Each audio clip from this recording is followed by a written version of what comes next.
Hi, this is Brian. Welcome back to another Heroic Plus One. In our last Plus One, we wrapped up our tour through Jack Canfield's success principles with some wisdom from his earliest mentor, W. Clement Stone. As you may recall, Stone was a committed inverse paranoid. An inverse paranoid? Yeah. As Canfield put it, instead of believing the world was plotting to do him harm, he chose to believe the world was plotting to do him good. Instead of seeing every difficult or challenging event as a negative, he saw it for what it could be. Something that was meant to enrich him, empower him, or advance his causes. Now, was that a naive perspective? Not at all. Today, we're going to talk about how W. Clement Stone operationalized that wisdom. But first, let's step back and properly introduce you to W. Clement Stone.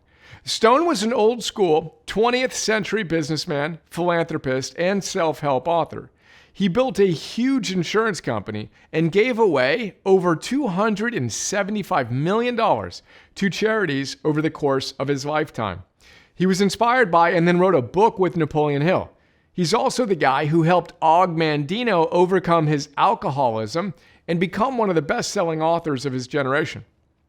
Check out our notes on Hill's Think and Grow Rich and Mandino's The Greatest Salesman in the World and A Better Way to Live.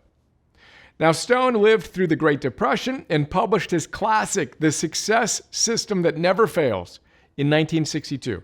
His style is reminiscent of others of his era like Hill and Mandino, Earl Nightingale, and some other earlier old school guys like Orison Swett Marden and Samuel Smiles. I love the classic, super fired up, let's go energy.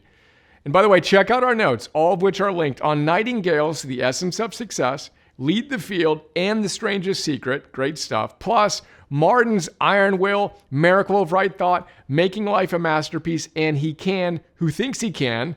I got turned on to Marden by Ryan Holiday. And while you're at it, don't forget Samuel Smiles' classic, Self-Help. I got that one based on Tal Ben-Shahar's strong recommendation. So, W. Clement Stone was a eudaimon and a true success in every sense of the word. How did he practice his philosophy as an incredibly high-performing inverse paranoid? Well, this passage from his great book gives us a clue. Stone tells us, and I quote, "Every great man, every successful man, no matter what the field of endeavor, has known the magic that lies in these words.